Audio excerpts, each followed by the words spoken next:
Pertanyaannya, terus kalau nggak ngedukung, ada apa? Nggak usah khawatir. Kalau kita memang hebat, kita benar, dan kita memang seorang pemimpin yang dicintai rakyat, kita akan dikenang menyimpulkan bahwa ketakutan, tapi kerisauan beliau, ya kan? Nah, pertanyaan saya tadi, kenapa mesti risau?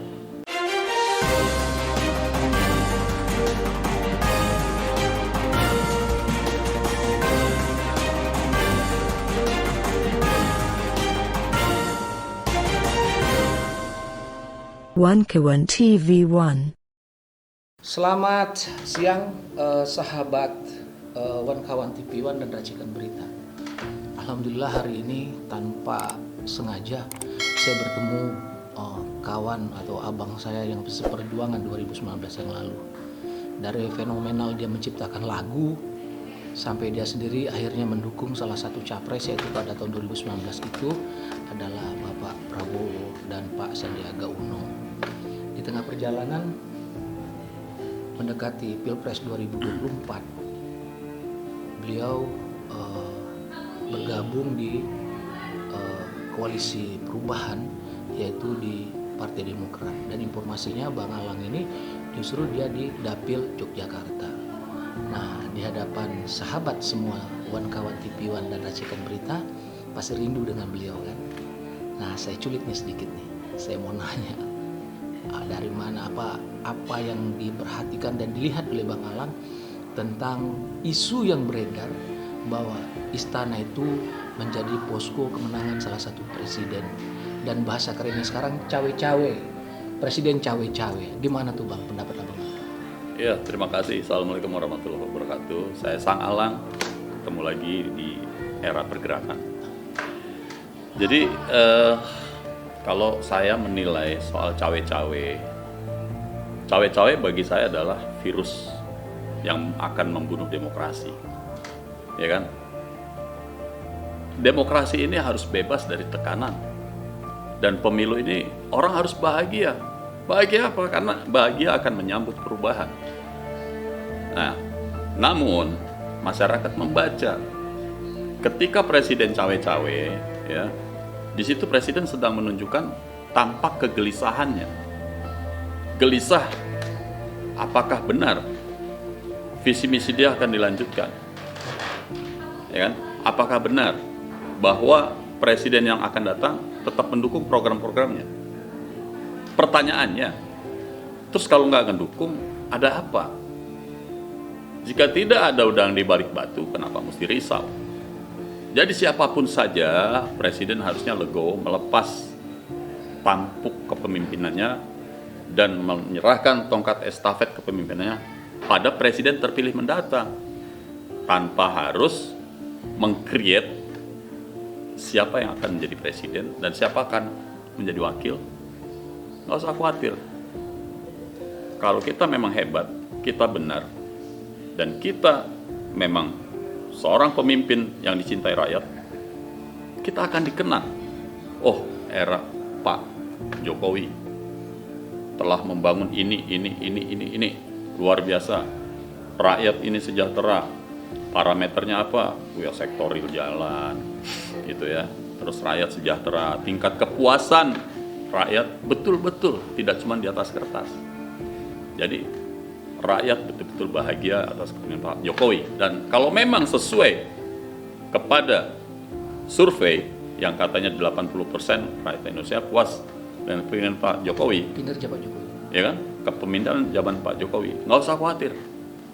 Harusnya siapapun yang akan memimpin, calon-calon presiden itu didukung, disupport satu-satu.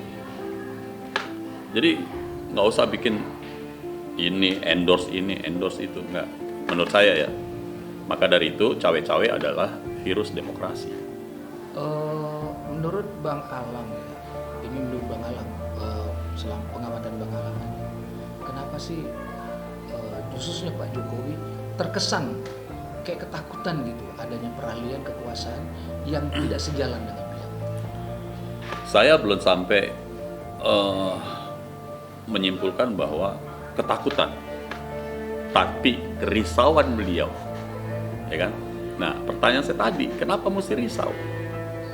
Kalau memang kita sudah melakukan semua itu dengan baik dan benar, dan kalau benar prestasi-prestasi kita tidak berupa settingan, survei-survei kita memang betul-betul real, harusnya dia bahagia, tersenyum bangga gitu, melepas kepemimpinannya dengan survei kepuasan tertinggi loh Pak, bahkan di dunia, gitu.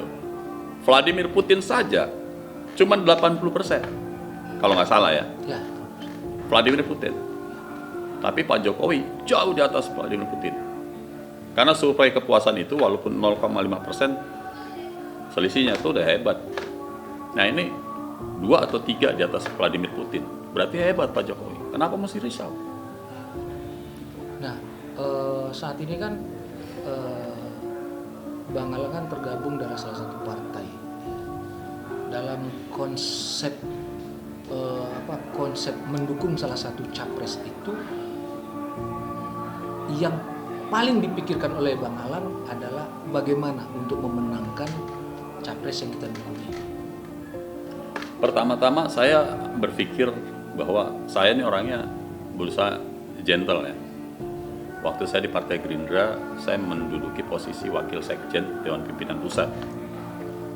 Pak Prabowo dalam pidato-pidatonya selalu mempersilahkan. Beliau sangat demokratis, mempersilahkan. Bagi yang berbeda pandangan, silakan keluar. Saya dalam hal ini bukan berbeda pandangan, tapi bagi saya adalah pemerintah di dalamnya adalah salah satu partai yang dukungnya adalah Gerindra. Dan saya orang yang konsisten mengkritik, ingat ya, mengkritik kebijakan-kebijakan pemerintah. Ya kan? Cengli dong, kalau kebijakan pasti ada kekeliruan, karena manusia. Saya mengkritisi. Sangat tidak etis ketika saya mengkritisi, ya, sementara saya berada di kursi organisasi partai pendukung pemerintah, yaitu Gerindra. Saya juga gentleman, dikasih peluang begitu saya keluar. Lalu siapa? Saya mempelajari satu-satu partai politik, yang masih sesuai dengan pemikiran saya, pergerakan saya. Saya pilih satu-satu. Ya, saya adalah sosok yang nasionalis religius. Siapa itu? Tentu saja Demokrat. Dan kebetulan teman-teman banyak di situ. Sebagai apa di sana, Bang?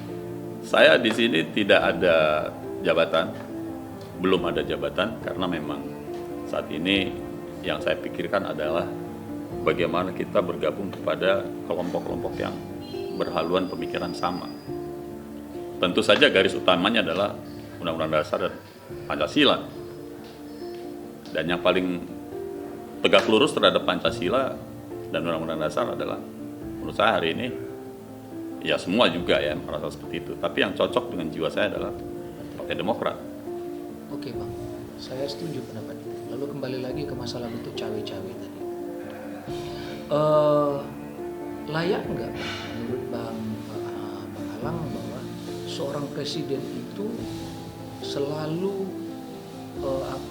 bukan selalu mengumpulkan ketua-ketua umum itu di Istana Negara, yang konon informasi yang belum valid bahwa beliau meminta untuk semua para ketua-ketua umum ini mendukung salah satu capres. Layak nggak itu?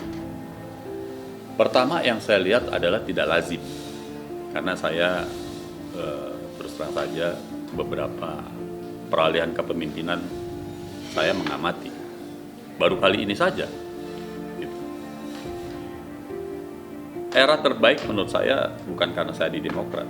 Naik dan turunnya SBY cukup baik, dia cukup tenang, survei dia bagus, dan masyarakat mengakui.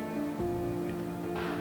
Jadi menurut saya tidak etis dan tidak layak, gitu. Ya kan? Ya. Kenapa mesti mengkoordinir? Itu sudah, saya nggak tahu ya, kalau masalah perundang-undangannya saya nggak paham di bidang itu. Tapi secara konvensional saya melihat itu suatu hal yang tidak lazim aja dilakukan oleh seorang presiden.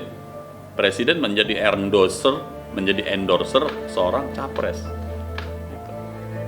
Gitu. itu tidak boleh. Dan memanfaatkan rumah rakyat. Nah, memanfaatkan rumah rakyat, fasilitas negara untuk satu kepentingan gitu loh. Kecuali diberlakukan juga oleh capres yang lain. Misalnya, suatu saat Pak Anies diajak makan soto tapi naik pesawat kepresidenan. Seperti Pak Ganjar kemarin pulang ke Jawa dia naik pesawat kepresidenan. Kan itu walaupun satu partai. Nah, namanya presiden itu apapun partainya dia sudah milik rakyat. Dia adalah pemimpin negara. Maka harus dipisahkan fasilitas negara oleh fasilitas pribadi. Kalau misalnya, besok lagi dengan Pak Anies kemana naik pesawat atau ngopi bareng, itu baru clear masalah itu. Tapi kalau hanya satu capres, saya pikir tuh virus demokrasi. Oh, mantap. Gitu. Dengar nggak isu-isu bahwa pertemuan Erlangga Hartarto dengan PSBY itu apa sih? Dengar nggak? Secara internal. Itu bukan ranah saya. Meskipun saya dengar dengan jelas, tapi bukan ranah saya. Tapi tahu itu ya. Ya. Pertemuan itu tahu pasti kan. Kalau saya tersenyum dan ketawa pasti saya tahu.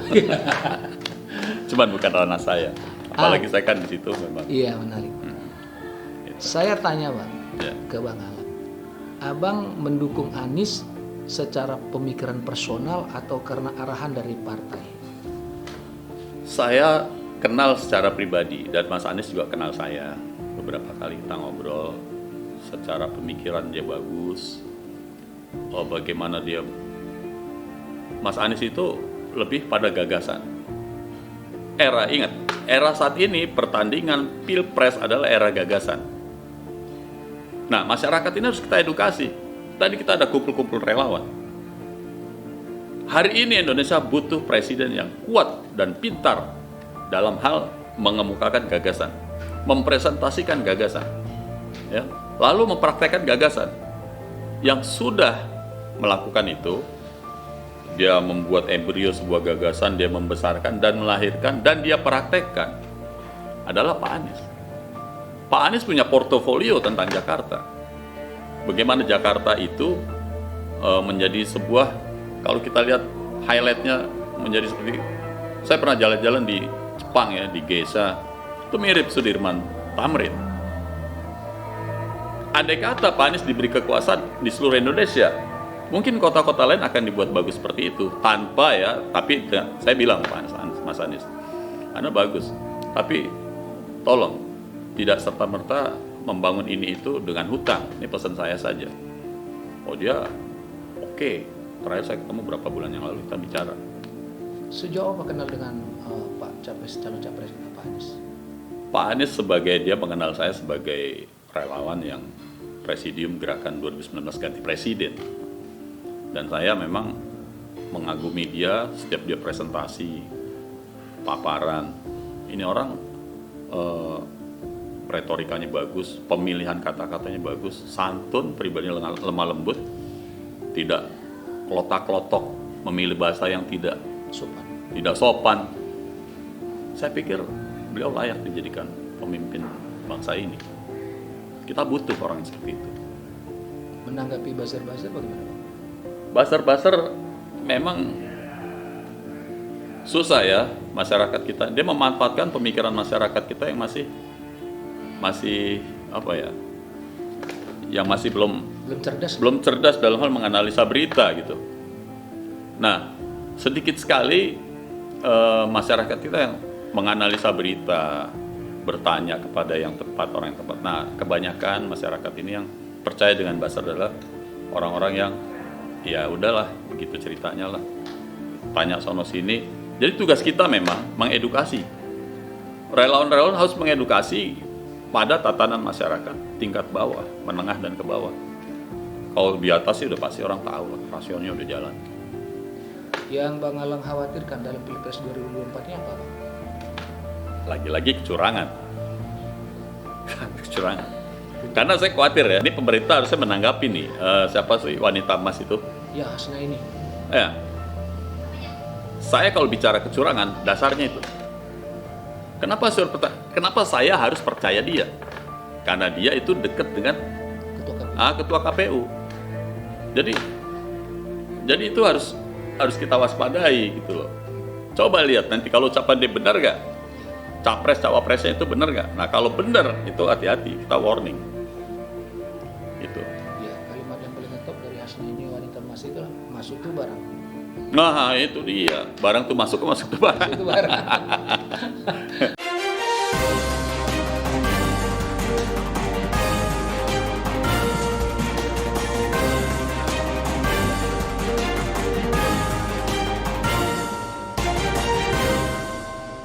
One Kawan TV 1.